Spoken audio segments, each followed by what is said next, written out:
Basically, I'll start with some pictures for those of you who haven't seen Turkey. Turkey is actually a country where obviously it's a beautiful landscape. We have around 2.3 million UK visitors, tourists every year, and also the number is increasing every year. We also have a mix of East and West, contemporary and traditional. In Turkey, again, you must have seen some of these places mostly in Istanbul, these pictures. And we always say that it's not, just a good place to work, but also a fascinating place to live and to entertain, good food, good lifestyle, and so forth. If we go to some of the macro figures, some of the numbers in Turkey, Turkey is today the 18th largest economy. I mean, that number is changing, 16 to 18, depending on which index that you look at.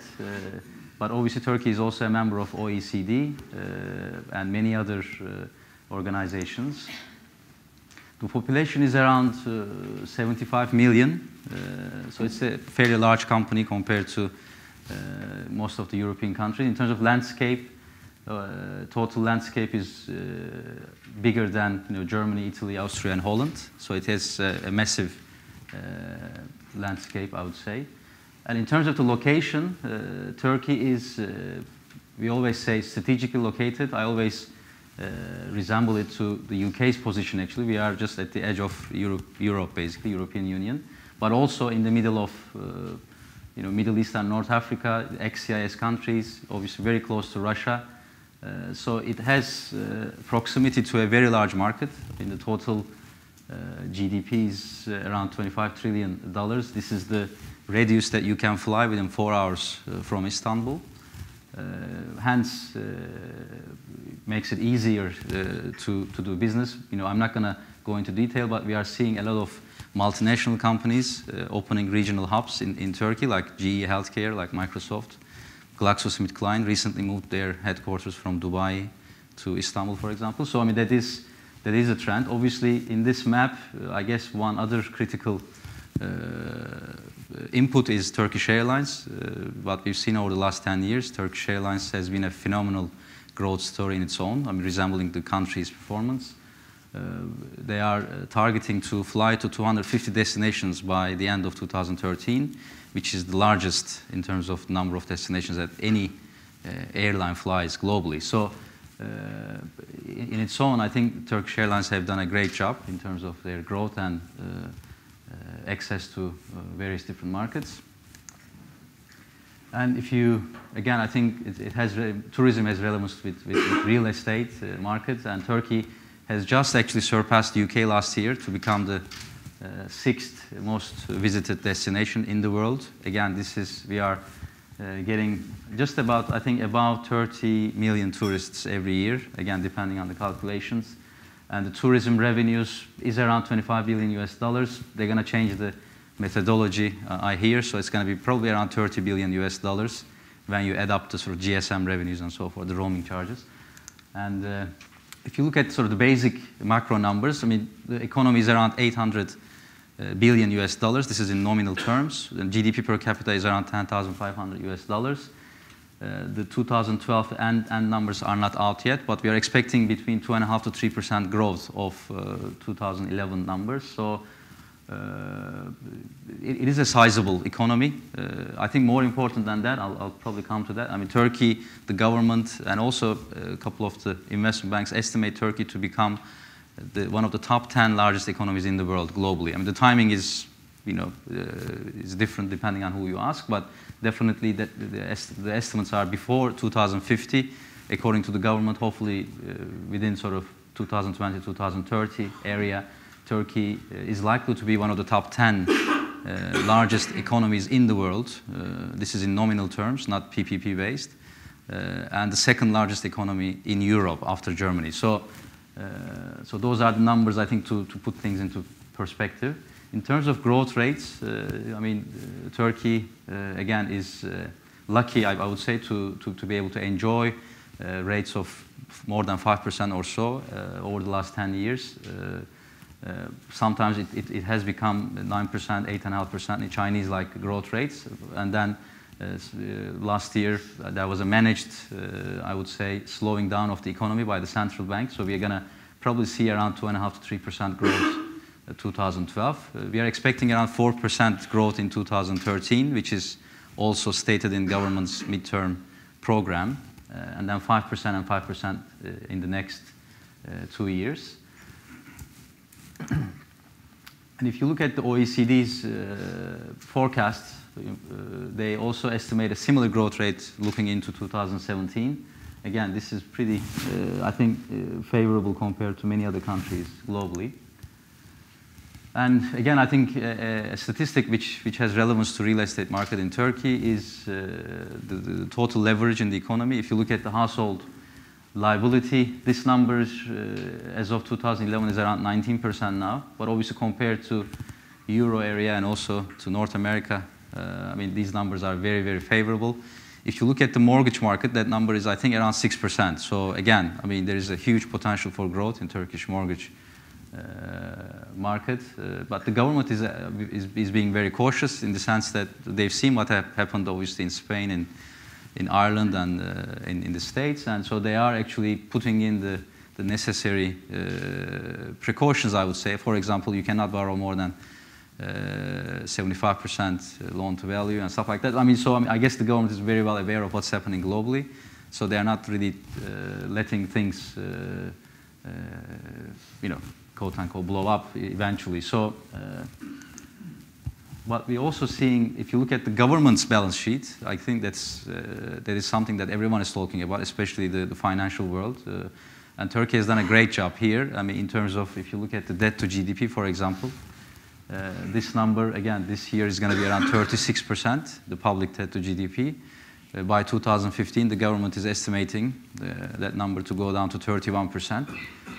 Again, what happens is then this gives the government great capacity to invest into infrastructure, into energy and whatnot, and obviously making things much easier for the government to borrow. I mean, I don't know if I put that slide, but I mean, today, obviously, Turkey has recently got an investment grade rating from Fitch.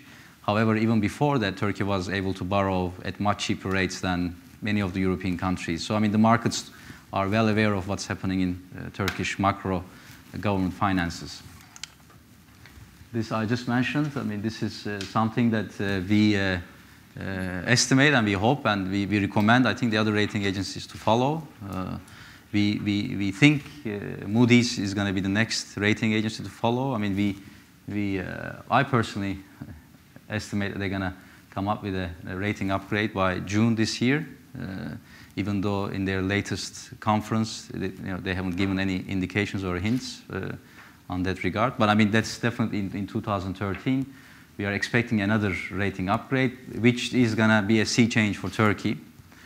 Because as you might know, I mean, many of the pension funds, many of the long-term money, the insurance assets, look at least 2 investment grade rating when they actually put a country in their shortlist to invest. It could be in infrastructure, energy, or real estate. So I think that's going to be a different story when we get the second investment grade in Turkey.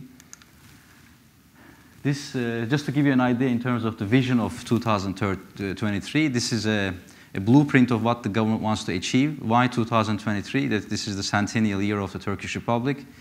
And the government actually, I think for the first time, I would say in Turkish political history, has put up a 10-15-year plan in front of the eyes of the public and also in front of the eyes of all the stakeholders in the economy. And so this is the blueprint. Turkey wants to become a $2 trillion economy by 2023. GDP per capita of around $25,000.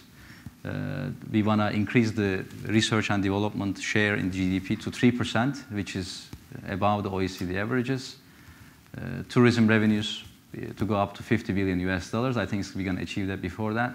So these are some of the numbers. So I mean, what happened then afterwards, these numbers, this blueprint, and trickled down, as I said, all the players in the market. If you talk to today the Real Estate Association in Turkey, they will give you a blueprint for their vision in 2023 for real estate sector. Same thing in mining, same thing in steel, iron and steel industry. So, I mean, this is the first time in history what I think the government achieved to change the mindset in Turkey to be able to think long term. Today, the current government is in power, I think, since 2012, again, around 11 years. Previously, the average length of a government in Turkey, in Turkish political history, was around 9 months. So this is a very big change, obviously, for Turkish mindset and how things are done in Turkey.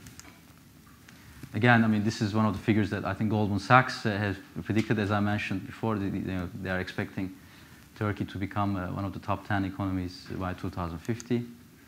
And why this is very, I mean, it's really 2 slides that I put in here. I mean, one of the things was, many of you would know this probably, the evolution of the reciprocity principle last year in Turkey, which we think is going to be a major boost in Turkey. So far, I think we've seen most money coming in from Gulf, not necessarily from Europe. But if you look at the statistics, for example, last year, foreign direct investment in real estate is around $2.6 billion US. If you look at it over the last 10 years, that number is $22 billion. So it's not an insignificant amount of money. But we think with this evolution of this principle, we're going to see money coming in further. There has been some operational issues, as far as I understand, in terms of registering and whatnot. But I think the idea is, in the big picture, is that I think the government is taking major steps like this. I think to abolish a principle like that, I think shows to foreigners, to foreign investors,